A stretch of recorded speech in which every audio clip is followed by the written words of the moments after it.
Olá, sejam novamente bem-vindos ao canal A Vida é Freud, com mais uma super entrevista aqui, e uma super entrevistada, evidentemente.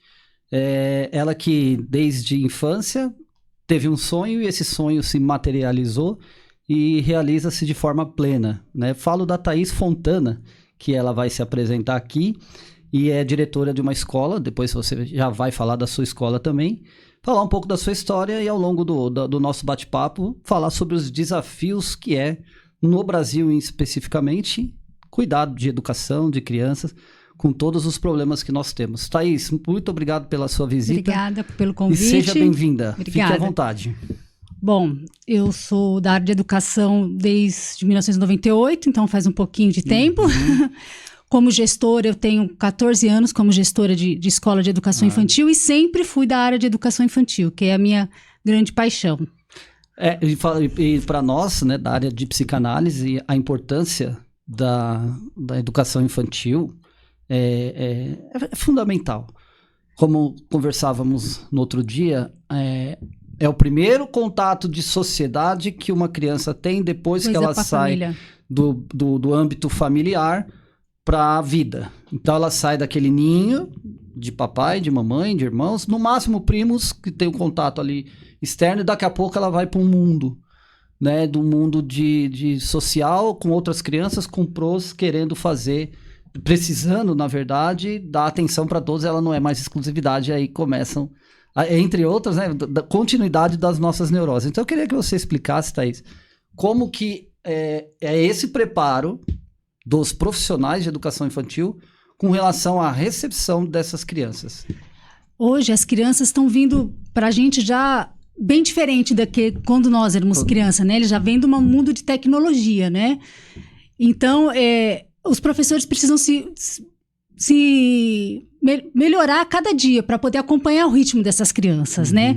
Só que ao mesmo tempo precisa dessa parte emocional, do acolhimento, né? Então a gente precisa estar preparado para receber essas crianças na escola. Tem a preocupação dos pais, porque nós os recebemos muito pequenininhos ainda, crianças, bebês, né? Então tem todo esse cuidado que a gente tem que ter, mas acompanhar sempre o ritmo deles, mas nunca deixar o acolhimento de lado, né? Tá. E como é que os pais entregam e falam? Antigamente, nós, né, na nossa época, até para trás, simplesmente, tá aqui, né, criança, muitos nem fizeram prezinho, jardim, essas coisas, mas, a escola tá aqui e mais a obrigação de cumprir as coisas, as tarefas, as lições e assim por diante. Os pais são os mesmos, Thaís? Ou eles estão entregando como se a responsabilidade da educação fosse para os professores? Infelizmente, muitos, né, não todos, graças a Deus, mas claro, muitos determinam para a escola todo o cuidado, responsabilidade por essa criança. E na verdade não é isso, né? A escola ensina e os pais educam. E infelizmente as famílias estão repassando para a escola todo esse cuidado, inclusive de saúde, né? A gente recebe criança doente e a gente liga para a mãe para ir buscar, para levar no médico, e é muito difícil. É um trabalho que a gente tem assim, tem que ter um cuidado muito grande, tem que fazer encaminhamento, né? Às vezes a gente tem que dar um documento para essa criança voltar para a escola só com um documento médico, para a gente ter certeza que a mãe levou essa criança ao médico. Porque a criança vai com febre, eles dão uma medicação em casa, no meio da tarde está lá a criança com febre. A gente liga para a mãe no outro dia, é a mesma coisa. Então, enquanto a gente não tem essa resposta do médico para ter certeza que essa mãe está cuidando dessa criança, a gente não recebe na escola. A gente está tendo ter esse tipo de cuidado, porque realmente a responsabilidade está indo toda para a escola, infelizmente. Nossa Senhora. A gente sabe que... aí vamos falar um pouco dos mundos que você viveu. Eu sei que você teve algumas experiências com escolas particulares, se não dirigiu, mas você tem contato. Sim. E estado ou município, você vivenciou essas realidades. Há diferença? Não. Essa era uma resposta que eu tinha curiosidade. Não tem diferença? Não. Hoje em dia, os pais eles estão vindo de uma geração em que é tudo permissivo, né? Então, assim, a escola que tem que dar conta, a criança que sim tem razão, às vezes o professor não tem razão, né? Tudo tem que ser a escola tem que dar comida, a escola tem que dar banho, a escola tem que ensinar, a escola, tudo. É o tal de eu tô pagando, né? No caso da particular, Sim, né? não, e na escola pública também, né? Então, infelizmente, as famílias não estão conseguindo separar o que é escola, o que é família, o que é pai, o que é mãe, né? Tem criança lá que vai na escola de janeiro a janeiro. Nossa, e fica o dia todo. O dia todo, né? Então, assim, contato com a família está muito precário, infelizmente, né? Os pais ficam no celular, a criança com um celular, o pai com outro, não tem conversa, não tem diálogo, eles não escutam as crianças, eles não ouvem, né, as necessidades dessas crianças. Simplesmente manda para a escola e a escola tem que se virar. Porque assim, vamos ver se a minha construção aqui faz sentido para você que está lidando diretamente com isso. Eu, no caso, eu tenho filha em idade escolar, a gente acompanha de uma certa forma, mas vamos pensar do seguinte. Essa criança que chega de manhã e vai embora à noite, chega às 7 e vai embora às 19. O mundo mudou. O pai e a mãe trabalham hoje. E nós sabemos que nem todos os avós, nem todos os cuidadores, além da confiança, além de todo o problema, e a escola é o que tem para hoje. Ok. Não dá para sair dessa realidade para algumas famílias, para alguns casais, ok? Porém, o que eu penso como estudioso, não vou dizer, nossa, estudioso bitolado, mas dentro da formação psíquica e psicológica de uma criança, ela precisa ter compensações. Compensações de qualidade, não é compensações com brinquedos, com materiais, né? Materiais. É qualificar o tempo que essas crianças precisam ter com esses pais. E você acha que está faltando isso também? Por exemplo, pegou um dia como hoje, um sol bonito que está lá fora, em vez de ficar dentro de casa, enfurnado com celulares e jogos e televisão, passear, brincar, tal, porque não tem jeito, na segunda-feira vai começar tudo de novo. É isso que está faltando um pouco, Thaís? Também. Você tem casos que que você teve que lidar com isso e chamar os pais para conversar? Sim, a gente percebe muito isso nas rotinas dos pais, né? Nós também somos pais, também temos a nossa rotina. Eles deixam de ouvir as crianças, então dá o brinquedo lá, dá o celular, mas o conversar, as crianças hoje em dia muitas vezes chegam na escola e eles não sabem brincar. Nossa. Porque eles ficam só na parte tecnológica, o dedinho é touch, mas eles não sabem jogar bola, eles não sabem pular, eles não sabem rolar, e tudo isso a escola vai ensinando, né? Vai ensinando, vão desenvolvendo essas habilidades, porque coisas que quando a gente entrava na escola, a gente já sabia, a gente fazia isso em casa, né? E hoje em dia diferente. não. Hoje em dia não, as crianças, por conta do ritmo mesmo, né? Não é culpa só dos pais, né? Da sociedade que a gente está vivendo hoje, né? Isso, tá perfeito, é isso que eu queria dizer, porque senão vai falar, nossa, o que vai fazer? Não. Eu também, eu fui casado e tive que deixar a minha filha em escola. A gente sabe, não tem jeito. Não tem jeito. Você precisa deixar. Só que eu acho que tá faltando essa compensação. Exatamente. Esse contraponto que a gente não tá vendo. Exatamente. Né? As crianças acabam ficando perdidas em casa, sem conhecer. Os pais não conhecem as crianças. Muitas vezes a gente fala, mãe, olha, você tá percebendo que seu filho tá com dificuldade de fala? Ela fala, não. Nossa, Thaís Braza, esse recorte os pais não reconhecem as crianças. Exatamente. Não conhecem, na verdade, né? Não reconhecem. Conhecer mesmo, de saber o que ele tá fazendo, o que ele tá precisando. Nossa Senhora. Sensacional. E é daí que as crianças começam a ter problemas, sofrerem, e os pais não conseguem identificar esse tipo de problema, né? Criança que chora demais, que tem medo, aí você chama para conversar com o pai muitas vezes não percebeu, né? Que essa criança está tendo algum problema. E aí acaba a escola tendo que chamar os pais, muitos pais aceitam, agradecem, né? Outros continuam não percebendo, infelizmente. A minha próxima abordagem era exatamente essa. Pais reativos extremistas, de achar que o filho é perfeito e que a escola não está com a razão. Inclusive, eu soube, né, por outros meios, que hoje em dia o processo vai processar a escola, né? Sim. É isso, é processo de... com abuso, nós sabemos, inclusive tem um documentário sobre a escola base, né, que nos anos 80 teve aquele... 80 não, acho que foi início de 90, salvo engano, teve aquele problema de acusação de abuso, acabou com a vida das pessoas, acabou com a escola, e foi ver, não tinha nada a ver. Como que é isso, Thaís? Você lidar hoje, com rede social, com celular, tudo se filma, tudo se grava e tal. O desafio da direção. Porque você tá lá como gestora e para que você tenha esses professores todos alinhados com isso.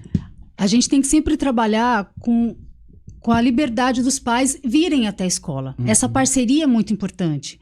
Porque aí você consegue trazer o pai para a realidade, ele conhece os professores, ele tem a liberdade de conversar com os professores, com a direção, né? A minha sala está sempre aberta para atender os pais, para a gente ter esse diálogo, para eles criarem confiança na escola. Isso é muito importante. Eles precisam confiar onde eles estão deixando o filho e saber que eles podem acessar essa escola a todo momento. Né? Principalmente a escola pública. Sim. Né? A escola pública tem graças a Deus, tem essa característica. Eles terem acesso a tudo na escola, né? Então, esse diálogo é muito importante para que eles criem confiança. A gente recebe mães lá, geralmente de crianças até com TEA, né? Os autistas, com muito medo, com razão, porque, claro. Né? E a gente tem que ir conversando, mostrando para a mãe, olha, não, mãe, pode vir, vem aqui ver, conversa com a professora, a gente liga se tiver algum problema. É um trabalho árduo, mas é muito importante esse contato com a família. Eu não tenho dúvida sobre isso, porque o mundo, com essa mudança do mundo, com essa inclusão, né, que obviamente deve ser feita, mas até quando eu conversei com a Kaline aqui, que foi uma outra convidada nossa para falar sobre a inclusão do mundo corporativo e tal. A inclusão ela deve ser feita, mas ela não pode ser feita a goela abaixo com coisas que talvez não esteja de acordo e o local não esteja preparado, porque exatamente. Você fala assim, vamos incluir o cadeirante. Não tem acessibilidade. Aí não tem acessibilidade, é um negócio de louco. Eu sei de uma escola que, olha só o absurdo. A escola, vamos aceitar, perfeito. Vamos aceitar o cadeirante, uma menina cadeirante. Só que a sala de aula dela era no segundo andar. Sabe o que a direção criou? Vamos carregá-la no colo. Quem? O professor ou coordenador. Você imagina o risco de você subir escada com uma criança 12, 11 anos, se eu não me engano, no colo, cai as duas, e a troco de, olha, eu não tenho infraestrutura, ou eu mudo a sala da série dela para baixo, para que ela possa, ou já na construção você já pensa, né, opa, eu tenho que ter uma sala, se eu tiver isso, eu vou ter que mudar a série toda para baixo. Mas as pessoas parece que querem mostrar que estão fazendo a inclusão, mas não estão se preparando em infraestrutura e capacitação dos profissionais.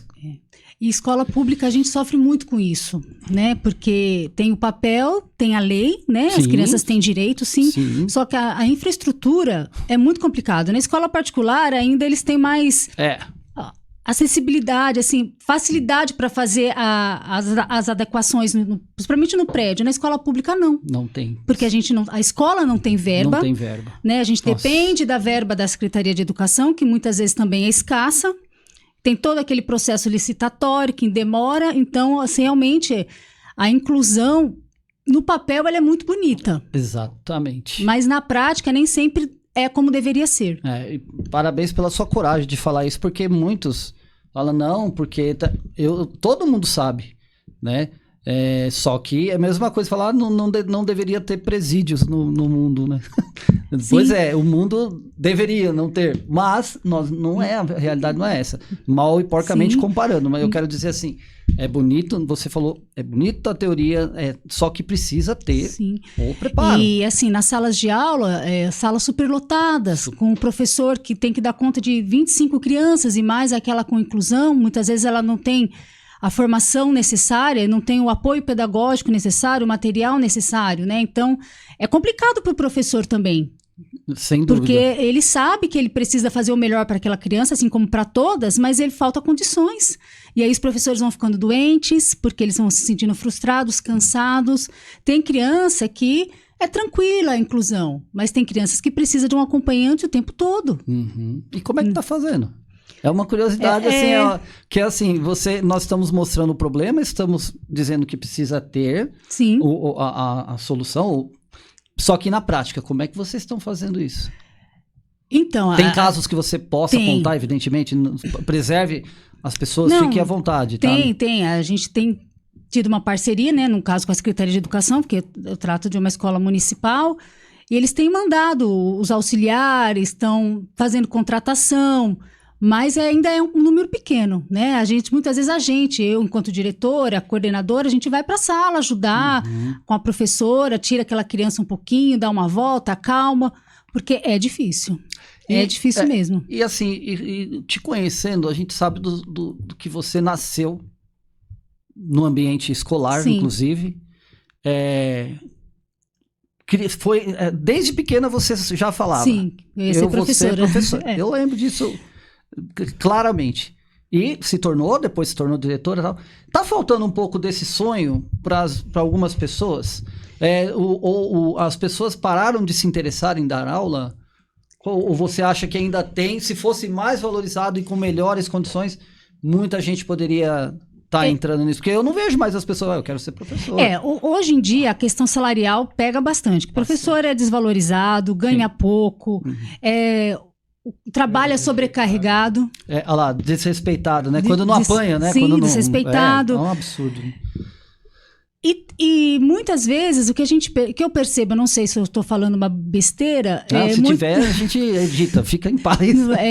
Muitas vezes a graduação mais fácil é da licenciatura. Então, muitos vão lá, fazem a licenciatura para ser professor, mas não tem a vocação. Não tem vocação. Isso é uma palavra. Não tem aquilo no sangue. Né? Então, vão lá, prestam um concurso, começam a dar aula, mas não era aquilo que eles queriam para a vida, mas foi a oportunidade que eles tiveram. Fazer aquela licenciatura, porque é a faculdade mais barata, enfim. Nossa, então, começa o erro tudo. Exatamente. Não que deveria ser caro a faculdade, não é isso, mas é tudo uma sucessão de acontecimentos, de fatos que levam. E também temos né? pessoas que trabalham dentro da escola que não têm a formação, mas se você jogar numa sala de aula, toca tranquilamente, porque tem o dom. Tem o dom, isso é importante. É igual futebol, como né? Qualquer profissão, escolinha, né? Se você não faz aquilo que você gosta, não vai. É igual escolinha de futebol, né? Exatamente. Vai pôr o garoto, tem uns que... lógico, ela pode ali ensinar disciplina, alguma coisa assim, mas ensinar aquela vocação e gostar é totalmente diferente, né? E é lógico, a desvalorização salarial, o desrespeito, porque o professor hoje em dia... As crianças muitas vezes batem, os pais dão razão para os filhos, né? Não que todo professor seja perfeito, não é isso. Né? Tem momentos que realmente a criança tem a razão, né? Precisa estudar, mas nem sempre o pai escuta, né? Esse diálogo com o professor vai naquilo que a criança falou e muitas vezes não é nada daquilo. Aí é desrespeitado. É complicado. Nossa, e assim, cada vez tem influências externas, a gente falando sobre crianças especificamente, né?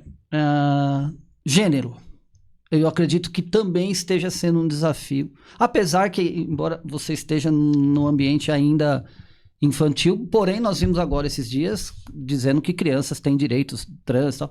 Eu não vou nem entrar nesse mérito. O meu mérito aqui, minha questão o Estado, né, no caso o município, que é o seu caso, está ali público, ele vem se preparando para isso também. Hoje pode chegar uma criança de 6, 7 anos e falar, não, eu sou menina, não, eu sou menino, eu me vejo como menina, eu me vejo como menino.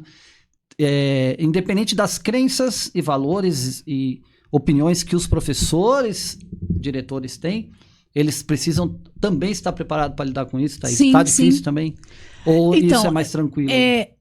Eu não posso falar muito dos maiores, porque eu sempre trabalhei com educação infantil, né? Então, na educação infantil, a gente ainda não tem esse tipo de dificuldade, né? Mas existe, sim, já tem a legislação, que pode ter o nome social, que tem que ser respeitado. Isso já existe, mas sim, até a legislação. No infantil? É que no infantil eles ainda não conseguem... Embora eles estejam querendo, mas... Sim, no infantil as crianças ainda não têm essa... Por mais que futuramente possa, eles ainda não conseguem demonstrar, né? Porque é tudo no lúdico, na educação infantil. Então eles estão brincando, os meninos brincam de boneca, as meninas brincam de carrinho, e tudo bem, porque a gente encara isso como brincadeira. claro. Então, aí na educação infantil a gente ainda não tem esse tipo de dificuldade, mas já existe sim legislação para que eu tenha um nome social, tem sim. E, por exemplo, a gente sabe que na nossa época sempre teve aquele grupinho, aquele aluno que era o terror, né? E hoje isso pode ser encarado como doenças ou como síndromes psicológicas ou psíquicas. A ajuda psicológica que essas escolas têm, porque eu sei que algumas escolas, tem psicólogo que apoia. Psicólogo, muitas vezes ele nem consegue dar conta da demanda e ele tá lá e ele faz um laudinho lá, TDAH, TDA, TDI, isso, tem aqui e tal. Aí ele entrega pro pai ou pra direção. Não vejo, pelo menos, eu sempre falo assim, né? Eu gostaria de ter pessoas aqui falando, olha, estou fazendo um trabalho assim, assado, com a questão emocional, psicológica das crianças. Pra gente ver que realmente tem, porque senão eu não quero ser injusto, mas não é o que a gente vê. Não. Como que esses laudos, essa transformação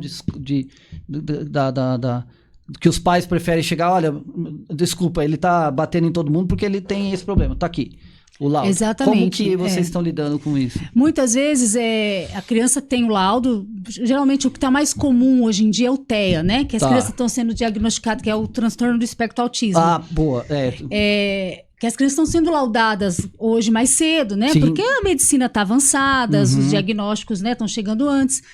E muitos pais, infelizmente, muitas famílias colocam esse laudo para falta de limites. Claro que as crianças que têm o TEA, eles têm uma dificuldade maior, sim, né? Principalmente na parte social. Mas isso não quer dizer que ele não precise de limite. Claro. Então, assim, usa-se... ele faz isso porque ele é autista. Não. Você tem que, sim, trabalhando para que ele entenda as regras, desenvolva socialmente melhor, de uma forma diferente, mais precisa. Entendi. Né? Então, hoje a criança faz vai... Também, infelizmente, nós temos neurologistas pediátricos que também a criança vai lá com qualquer coisa, já dá o laudo, né? Às vezes não é ainda, a criança ainda está pequena, tem algumas características que são de crianças pequenas e o médico já vai lá. Nós temos casos de criança que passou por uma consulta com neuro e ele já deu o laudo de TEA. Consulta? Uma consulta. Né? E não existe um exame físico, né? Clínico para esse tipo de... Comportamental. É comportamental. E vai lá e na primeira consulta já dá o laudo. E na verdade você vê que a criança não é bem isso, né? Mas a gente não pode contestar o laudo do médico. Isso, exatamente. Que tem um X assim complicadíssimo, porque tudo que for falar e ainda por cima, lógico, vem a legislação, aí de quem contestar aquilo vai tomar um processo. Exatamente. Porque, olha, reprimiu ou desfez, né? Foi preconceito por conta de uma criança que tem o TEA e não deu a atenção devida. Claro, né? nós temos crianças sim com laudos que precisam mesmo de um acompanhamento, né, de medicação. Tem criança que precisa sim de medicação.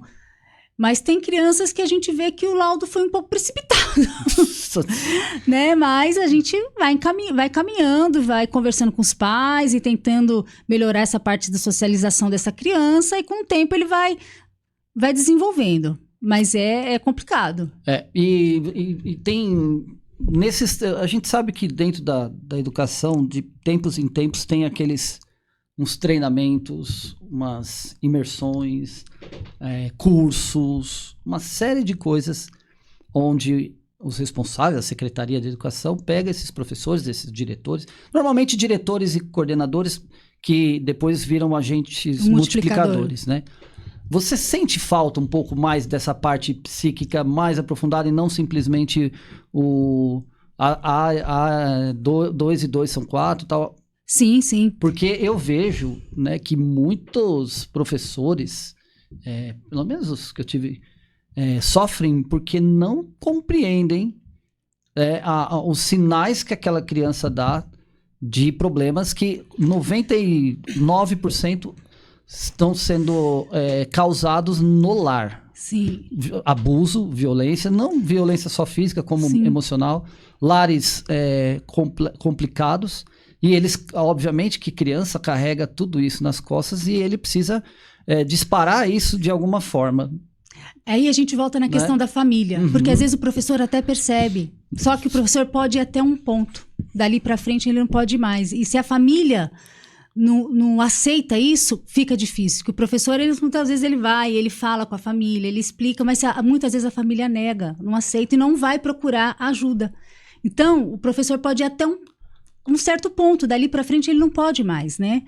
E é complicado, porque muitas vezes ele percebe que aquela criança precisa de ajuda, né? E só que a família fica negligente. Eu imagino, né, como uma pessoa, como assim meu filho? Exatamente. Né? Como assim? Não, mas ele não é assim em casa. Nossa, e aí mal conseguem enxergar que uma briga, uma discussão, uma agressão verbal que seja, um lar desestabilizado. Exatamente. Não estou dizendo aqui, pessoal, que é a propaganda da margarina, né, da manteiga de manhã, família. Mas creiam, tá? Vou falar isso de coração. Creiam que tudo que se faz dentro de um lar que o adulto faz, a criança, ela absorve isso e muitas vezes se sente culpada, inclusive. Tá? E muitas vezes acontece, às vezes tem famílias que têm os pais separados e que a criança tem uma rotina. Sim. E tem crianças que os pais moram junto. Então, quer dizer, não é essa questão de o pai e a mãe estão separados, não. Tem pais que são separados e convivem e conseguem estabelecer as regras, conseguem entender essa criança, conseguem observar, conseguem ouvir. E tem pais que moram junto e não. Então, assim, não é questão familiar, não. É questão de ouvir mesmo essa criança e prestar atenção, né? Teve um caso lá na escola, lógico que eu não vou citar o nome, que a gente encaminhou a criança, porque ela era de 2 anos, muito agressiva, batia, mordia. E o pai e a mãe levou no psicólogo, o psicólogo encaminhou, o neuropediatra, na verdade, encaminhou psicólogo para os pais, porque é os pais que precisam. Exatamente. Para poder lidar com essa criança. Então, foi uma psicologia parental, para os pais poderem saber lidar com essa criança. Eu tive um caso assim, eu e uma amiga, o meu paciente era um menino de 8 e a dela a menina de 6. E nós fazíamos separados, depois a gente trocava informação que os pais eram separados e a gente cruzou informação. Chegamos à mesma conclusão. O problema não era as crianças, Exatamente. As crianças só estavam sendo crianças. E eles eram um reflexo do que o pai e a mãe, assim como tem casais separados que são caóticos na criação daquela criança, tem outros que lidam numa boa e a criança passa por aquilo bem tranquilamente. Então, meus caros adultos, vamos nos tratar, pelo amor de Deus, né? Porque não dá para delegar para a escola, para que você fale, o professor, e muitas vezes é um alívio, né? Eu vou te falar voltando só um pouquinho, queria que você fizesse uma análise para mim de como que seria o resultado disso, como uma diretora ou uma professora, coordenadora lidaria. Uma pessoa, tá? Que foi embora para outro país atrás do marido, que o marido foi trabalhar, falou, olha, eu vou ficar alguns meses lá primeiro, depois eu vou, com 2 filhos. Um com TEA, o outro não. Eles estudavam numa escola. Aí a mulher, não, eu vou atrás. Deixou os 2 em idade escolar, 12, 13 anos, foi embora. Não, fica aí com a avó que eu vou lá, vou ajudar seu pai. Lá fora, em outro país. Tá bom. A avó deixava de manhã, passava durante o dia inteiro, só ia buscar à tarde. E meio que um era a sombra do outro. Um fazia a proteção do outro, do irmão, só que o irmão tinha problemas. Era como se o dia todo, a escola e o irmão mais velho, que não era tão mais velho assim, mas a carga desse irmão era muito grande. Muito grande para cuidar de uma criança. E aí ele era uma pilha de nervos. Aí a avó chegava toda... E não é que a avó... fosse negligente. Não, era negligente. Ela era? Era porque ela tinha comportamentos assim... não estou dizendo que ela não deveria. Mas ela passava o dia... ou academia, alguma coisa. Não tem problema nenhum. Que faça o que ela quiser. E só chegava à noite para pegar os meninos. Ou seja, os meninos foram abandonados pelos pais, pelos avós e passou a responsabilidade para a escola. Exatamente, e por irmão e para a escola. Então isso, na minha opinião, é caótico, porque eles passavam o dia inteiro lá e um com problema. E a avó, não tô falando que a avó tinha que ser vovó de fazer bolo com café. Não, mas pelo menos meio período. Já que a filha foi embora, né, para ficar com o marido fora, deixou 2, sendo um doente, por que ela falou, não, então eu vou ajustar aqui pelo impacto às crianças, mas não aconteceu isso. Não aconteceu. E às vezes, vamos imaginar que essa avó talvez precisasse deixar essas crianças o dia inteiro, mas então à noite ela precisava... Pelo menos, mas não era necessidade de deixar o dia inteiro. Porque tem muitas, inclusive nessa mesma escola que eu conheci, tinha uma que também deixava, só que ela era quase que uma youtuber das redes sociais o dia inteiro. Sim. Infelizmente a gente vê isso muito na creche, viu? Porque... isso que eu ia perguntar. Creche. Tem mães que precisam mesmo, que você vê que ela sai... Foi o que nós falamos no começo. Vai levar a criança lá para a escola já de bolsa, pronta para ir para o trabalho, e deixa e pega, mas é uma mãe presente, que vê a agenda, que leva no médico. Uhum. Mas tem mãe também que não precisa, que leva a criança de qualquer jeito, que não leva roupa, que não vê a agenda, os recados. Infelizmente, essa é a realidade que a gente vive. E que fique claro aqui, se algum hater quiser me bater, eu tô falando dessas. Eu não tô falando de uma mãe que trabalha. Senão é capaz de falar que... Não, eu sou uma mãe trabalhadora. Eu preciso deixar minha filha na escola e preciso da minha mãe à tarde, porque eu trabalho o dia todo. Claro. Né? Então, tem mães e mães. É isso que eu tô falando. E tem criança que a mãe não trabalha, mas que precisa ir pra creche porque vive numa vulnerabilidade. Exato. Então, a criança precisa comer... E não que essa mãe não seja carinhosa, não seja uma mãe cuidadosa, mas é questão de necessidade. Mas a gente sabe que tem mães e mães, infelizmente. Então, que fique claro que se eu estiver batendo aqui, eu tô batendo nessas. Sim, tá? sim. E achou ruim? Tá bom, não vou nem dormir à noite. Passando por isso, agora vem um caso, vem uma pergunta que não é uma pergunta para você. É uma pergunta pro ser humano, para o pai. O Brasa aqui não tem mais filha criança, mas a filha dele já foi. A sua é pequena, a minha é pré-adolescente. Todo mundo tem aqui. Essa escalada que, infelizmente, se tornou banal. Para mim foi banal, tá? Falar assim, nossa, chocou? Choca porque nós somos humanos e nos colocamos no lugar do pai, fazemos um trabalho de empatia aqui. Mas... nós tivemos um mês de março e abril tenso com relação à invasão das escolas. E aí eu não vou nem falar se é particular, se é do estado. Escola é lugar de criança e de profissionais trabalhando, ponto. Porque se sai uma briga num boteco, no estádio de futebol, numa danceteria, tal, vamos falar assim, a violência não é justificável, evidentemente, mas... Você sabe que, proporcionalmente, pode acontecer mais do que numa escola. E aí você vê um cara entrando com faca, o outro com machado, o outro com arma, chegando e nem perguntando, né? Assim, tipo, como é que foi lidar com isso desde do primeiro que foi aqui na Zona Sul de São Paulo, que é a professora idosa lá de 70 anos, né? Tomou facada nas costas, uma coisa assim, absurda. Eu até comentei aqui, né? Era para ela estar em casa com os netos ou filhos e ela foi trabalhar numa escola e volta morta com uma facada nas costas. Foge ao nosso controle, o entendimento humano ou atual vivência, esse tipo de coisa. E aí depois teve outro lá em Blumenau. Sim. E agora, segunda-feira, nós não estávamos nem gravando. Sim. Quando eu te chamei, não tinha acontecido absolutamente nada. E aí, segunda-feira, mais 2 jovens adolescentes no Paraná, na cidade de Cambé, venham a morrer, a falecer por conta disso. Como é que foi? Tenta fazer uma linha do tempo, como vocês prepararam isso e como você preparou os seus professores, porque dentro da sala de aula eu imagino o caos. Pegou todo mundo de surpresa, né? Principalmente a lá de Santa Catarina, porque era educação infantil, eles eram crianças, Santa Catarina, né? Era, exatamente. E nós estamos de educação infantil, né?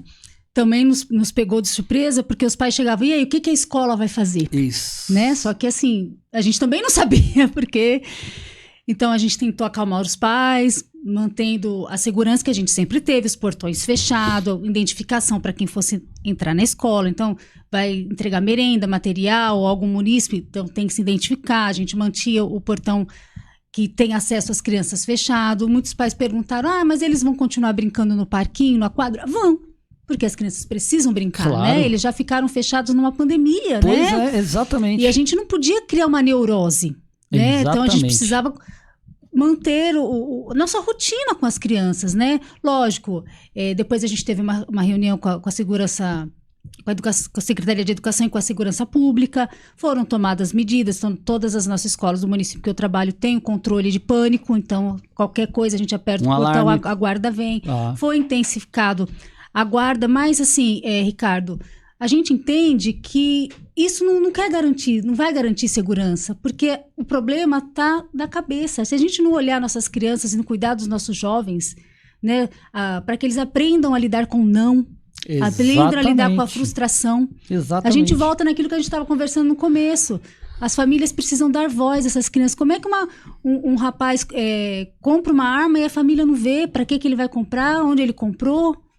Uma família vê um filho de 12, 13, 14 anos que não sai do quarto, jogando. Exatamente. Ou não jogando, mas...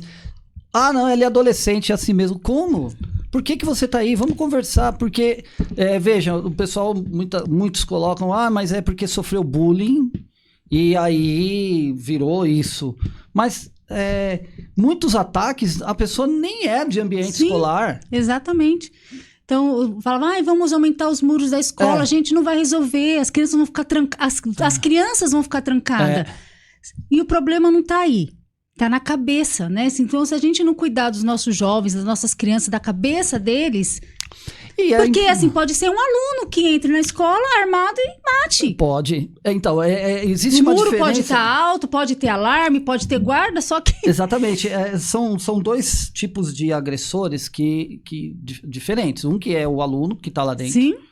Né, que ele é aluno e aí ele entra na escola, porque ele pertence e causa. Esse é bem complicado. E os externos, eu acho que falta muito uma punição, porque de repente essa mesma pessoa já tem uma ficha, ou ele já tem pequenos delitos, ele já é algo que pode, casos de violência em casa, ou algum tipo de agressão com mulher, né? Sim. E ele tá solto. Ele tá solto porque a justiça tem muitos problemas, estão cada vez mais aliviando isso. Aí ele se sente... Né? E aí, igual eu comentei, né? E as pessoas comentam, e eu dou voz a isso, né? Por que escolas? Porque eu acho que é onde estão os mais frágeis, né? E ninguém imagina, né? Escola, você pensa no lugar de conhecimento, de social, de alegria. Crianças, né? Escola com crianças pequenas, a gente fala que a escola é um lugar de gente feliz, né? Exatamente. E os pais deixam os filhos lá despreocupados, achando que estão no melhor lugar possível, né? Aí você pega um cara que ele não... O Brasa, imagina uns botecos bravos que a gente sabe que tem por aí o vagabundo não vai, né? Aí ele não vai entrar lá porque eu vou lá matar um monte de homem lá que tá dentro do bar, né? Ou no campo de futebol, da várzea, né? Que tá cheio de cara. Vai lá, tenta. O primeiro movimento que você fizer, você não vai sobreviver, provavelmente, né? Mas eles vão onde tem a fragilidade de mulheres, ou funcionários, vamos colocar, que não tem a violência na cabeça. Não vão reagir. Então, ele vê facilidade. Né? Onde ele vê facilidade, ele vê oportunidade. Sim.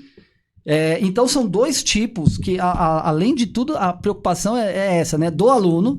Que essa precisa ter que a gente falou do monitoramento familiar. Gente, exatamente. Não tá legal isso, ele tá estranho e tal.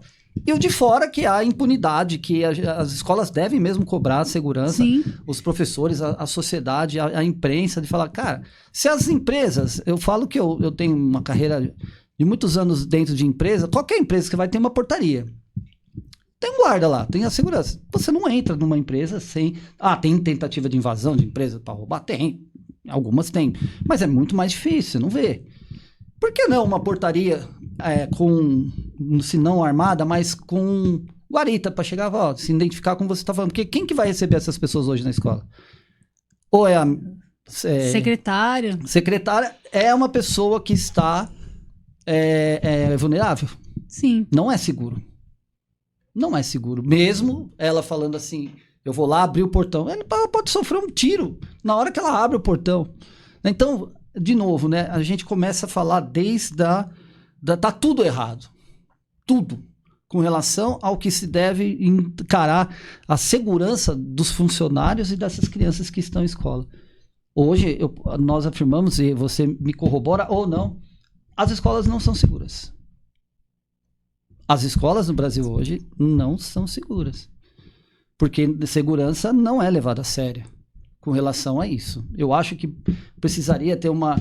não, aí você fala de erguer muros, tal, não é essa questão. Mas as pessoas precisavam falar assim, poxa, eu não vou nessa escola porque ali tem uma identificação que seja essa, vai eletrônica, alguma coisa assim. E se eu for pego, eu tenho a grande chance de sofrer as penalidades previstas. Mas, só que, veja, esse agressor de Cambé, você viu o que aconteceu com ele? Não lembro. Ele foi morto na cadeia. Foi morto. Ele chegou, porque assim, eu acho que até entre os bandidos, né, o Brasa, eles têm a lei deles. Eu acho que ele não durou 24 horas preso. Porque isso é inaceitável, na minha opinião. Tá? É uma calamidade, um governo paralelo, vamos dizer assim, a marginalidade tomar o lugar do Estado. Exatamente, porque não que ele deveria chegar lá, vamos linchar, mas acabou fazendo, entre aspas, algo, ele deu de cara com uma justiça, vamos dizer assim. Mas é uma calamidade, não tenha dúvida. Está fora do controle disso. É uma anomalia, porque você vê países que estão sofrendo com guerras. É uma guerra. Né? Você vê países sofrendo com atentados, você vê guerras religiosas, uma série de coisas, né, no mundo que a gente vê e não consegue entender, ou entende-se, mas não tem muito o que fazer. Agora, você sai da sua casa, deixa a sua filha com a sua mãe num período, ou outras mães que deixam, falando assim, puxa, eu tô deixando o meu filho numa escola. Caiu, machucou, a gente sabe que... Né? Isso faz parte. Agora, eu tenho medo que alguém invada a escola e saia dando machadada nos filhos. Gente, olha, na boa, é algo assim Então, surreal. Por isso que a gente precisa cuidar da cabeça dessas crianças. Eu ainda bato nessa tecla, porque alguma coisa levou esse rapaz a fazer isso. Tem uns que são quase sempre foram aquele crianças, né? Aquele que matou a professora também, né? Será que esse jovem não estava dando nenhum sinal de que ele não estava bem? Exatamente. Não, e um detalhe que chamou a atenção, que eu cheguei a comentar aqui, Thaís. Primeiro, aí eu total razão a você. Ele falou que ia fazer na rede social e tinha curtidas. Exatamente. Você sabia disso, Brasa? Ele falou, hoje é o grande dia, eu vou lá matar todo mundo. E uma galerinha dando... curtidas porque ele ia fazer. Então, a cabeça tá estragada dessas crianças. E outro detalhe, agora algo que eu não vi. Se alguém viu, me falem. Se alguém for ver no YouTube, manda mensagem e tal. Não importa. Não vi entrevista com os pais dele. Você viu? Não. Você viu, Brasa? Eu não vi. Ele já vinha apresentando, né? Ele já tinha sido expulso de uma escola, foi para outra, o conselho tutelar já tinha chamado, o pai foi uma vez, não foi mais. Então, assim... Precisava cuidar desse jovem. A família ausente. Exatamente, ela fugiu da responsabilidade. Exatamente. Totalmente. Ela delegou, aí nós voltamos lá no nosso começo. Ela falou, olha, eu não tenho o que fazer, a escola vai tomar conta. Ele tá lá na escola, ele tá... Então nós temos que começar a... E essa questão hoje em dia das redes sociais, também os jovens, eles ainda não têm noção, então ela acha que é legal fazer isso para aparecer, para ter curtida, então também vou fazer, porque deu público. Então a gente também tem que ter muito cuidado com isso, né? Muito. Às vezes ficar divulgando demais também, né? Não que os meninos, as meninas sejam más, mas eles estão numa idade em que aparecer é legal, né? Então, exatamente. Assim, sem noção da consequência. Então tem tudo isso também que precisa ser revisto, né? Até quando ficar expondo isso vai ajudar. Eu falando nisso, se vocês me permitem, dia 22/7 eu vou dar uma palestra sobre redes sociais como mecanismos de defesa, no evento da Jornada Paulista de Psicanálise. Né? Depois nas minhas redes eu já estou divulgando, né? E a rede social ela tem um papel fundamental nisso. Você não está certíssima. Tá? Ela, ao mesmo tempo, até falávamos com o Brasa no último podcast com ele, ela traz coisas boas. Sim. E a reboque disso um desastre. Se não souber usar. Exatamente, por isso que volta a questão da família, porque a família tem que monitorar o que esse jovem está postando, o que ele está vendo. Bom, filho, ó, isso aqui você está vendo, mas isso não é legal. Novamente a gente volta nessa questão da família. Exatamente. Eu fiz uma palestra numa igreja com a Sandra. Sim. Lá. E um pai lá e uma mãe falou que uma criança lá na escola dele, uma escola particular, o rapaz, ele tem uma página, ele compartilha coisas assim sobre nazismo. 14 anos. É histórico? É histórico. Isso, a gente precisa entender o contexto. Uma coisa é você fazer uma pesquisa. Uma coisa é você ter o conhecimento do que foi. Agora, ele compartilhava coisas de arma, de não sei o que. Aí diz que a mãe falou assim, mas isso daí é coisa normal da idade, alguma coisa assim. Não é Gente, não é normal. Talvez na nossa época que a gente não tinha isso, a gente, sei lá, não fazia isso, porque a gente também não tinha muito acesso. Sim. Mas é aí que tá, a gente sabe que a tecnologia tá vindo, a gente tem que conviver com isso, porque faz parte da vida. Faz parte, claro. Mas o papel da família não pode sair daí. Desse rapaz que tava, filho, olha o que foi o nazismo. Exatamente, dá uma olhada. Dá uma olhada a consequência que foi. E o resultado que isso pode dar, não só na sua cabeça, você pode ser que não, mas o seu colega vai falar, pô, isso é legal. Então, a gente não tá dizendo que as crianças, os adolescentes, os adultos não podem ter contato com a tecnologia, com a rede social. Não, faz parte. A gente sabe que a tendência é sempre aumentar, mas tem que ser orientado. É isso que a família está deixando a desejar. E, infelizmente, Ricardo, as gerações estão vindo assim, porque os pais dos nossos filhos, dos nossos alunos, que são pequenos hoje, vieram de uma geração em que tudo também foi permissivo. Então, como é que eles estão criando essas nossas crianças hoje? Como é que eles vão ser pais no futuro? Exatamente. Isso está virando uma bola de neve. Tá uma bola de neve. Você falou que nós não tínhamos acesso, nós tínhamos parâmetros. E tinha paz, educação, pelo menos, e regras. Tinha parâmetros. Inclusive, a questão de nazismo, a gente não tinha acesso, mas sabíamos... Sabia, livro... Da história, perfeitamente. Lá na 7ª série, quando você vai falar de Segunda Guerra Mundial, eu lembro até hoje um livro de história que eu tinha, a gente lia aquilo e falava, nossa, a gente só... Sabe, então... E assim, a gente tem que usar a tecnologia de hoje para o bem. Hoje eles conseguem ver vídeos, conseguem ler, ouvir relatos, né? Coisa que na nossa época não tinha. A gente tinha conhecimento através dos livros. Exato. Só que a gente tem que usar isso para o bem. Claro. Não é que a tecnologia é algo ruim. Não é. Não, ela é boa. Só que a gente tem que saber como utilizá-la. Sem dúvida, de forma alguma. Thaís, tá uma delícia. A gente tem coisa aqui para... Isso, porque nós não vamos contar a história de infância, né? Das nossas molecagens, né? Então, de 20 todos primos, né? Enfim, né? Eu queria que você deixasse uma mensagem não só para o educador, saia da forma como sair, não se prenda a organizar o que você sente e que você gostaria de passar, não só para os pais, para os educadores, a sua missão. Fique à vontade. Queria falar para escutarem nossas crianças, ouvirem os nossos jovens, conversarem, né? Não delegar o computador, o celular para a educação das nossas crianças, né? Eles são crianças, eles são adolescentes, eles são jovens, eles precisam ser ouvidos, né? Olhar para eles. Eu acho que essa é a mensagem que eu tenho que deixar. E não poderia ser melhor. Thaís, muito obrigado pela sua presença aqui. Por nada, agradeço. Espero ter ajudado de alguma forma. É o que eu sempre falo. Vai se atingir uma pessoa que ela vai falar, tudo vai fazer sentido, ela vai refletir. Eu estou satisfeito com o meu trabalho e das pessoas que vêm aqui comigo.